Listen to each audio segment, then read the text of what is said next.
Welcome back to the Sports News Analysis YouTube channel. My name is Mike. I'm continuing my Week 12 previews and analysis.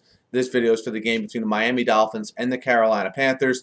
This game will be played down at Sun Life Stadium in Miami. And, Miami comes in with a record of 5-5, still very much in the AFC wildcard discussion. And, of course, the Panthers 7-3, coming off a very big win at home on Monday Night Football versus the Patriots last week. And the Panthers have been winning these games with a balanced defense, okay, and an offense that is a run-first offense, but a quarterback in Cam Newton that proved last week a little bit that he could come through when needed down the stretch of a game. And he certainly did that last week. I think that got lost in all the controversy about the last call there. D'Angelo Williams and Jonathan Stewart doing their part. But it was Cam Newton with his legs, it was Cam Newton with his arm. That was really the difference from an offensive standpoint for the Panthers last week. As far as their pass rush goes, it's all about that front four and getting pressure on the quarterback. These two teams are actually very similar in terms of sacking the quarterback. The Panthers have 31 sacks on the season, and Miami has 30. So which one of these front four, okay, they both have some talented guys on that front four, which one of these front four is going to be able to put pressure on the opposing team's quarterback? I think that's going to be key. I think for the Panthers to be able to get their running game going early, because on the road, guys, against a team in Miami that's desperate. I'm not desperate, but they're still very much in the AFC wildcard race. They're actually tied for the last wildcard spot in the conference. So it's a game that means a lot to them.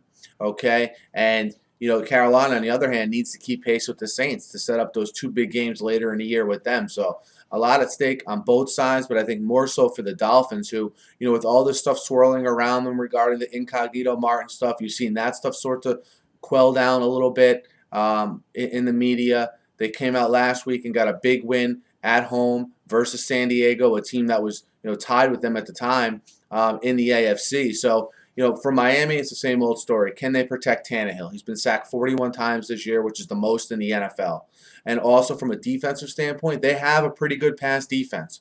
All right, if you look at the quarterback rating that these two teams let up, okay, Miami actually allows a less quarterback rating per game than the Panthers do. All right, so these teams both have very good pass defenses.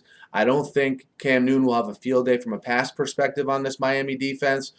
Miami does give up 122 yards rushing a game, though. So can they at home play a little bit better against the run? That remains to be seen here in this game. I'm interested to see if the Miami running game can gain any traction. You can't expect it with how good Carolina is in the trenches and it's stopping the run, but that's something to watch as well. This is a game where the only thing I worry about from Carolina's standpoint is you just had, admittedly, one of, if not your biggest win in regular season history. You're coming off a shorter week. You're going on the road. I know it's not a far road trip, but does that affect the performance of the Panthers here in this game? Because for man, team for team, the Panthers are clearly a notch above the Dolphins right now. But on the flip side, you have a Dolphins team that every week is playing for their playoff lives, and they are at home this week. And I think there is something to be said for that. So while I know Carolina's a better team, I just think this particular week, Miami's going to be ready at home, sitting there waiting for the Panthers. And I like Miami to win the game, and I like Miami plus 4.5 at home against the Panthers. Guys, let me know what you think. Hit me up in the YouTube comments. Hit me up on Twitter at SNewsAnalysis. Be sure to subscribe to my channel. I preview and recap every game every week, and I'm always talking the news of the day in the NFL. So be sure to subscribe. Thanks for listening. Have a great night.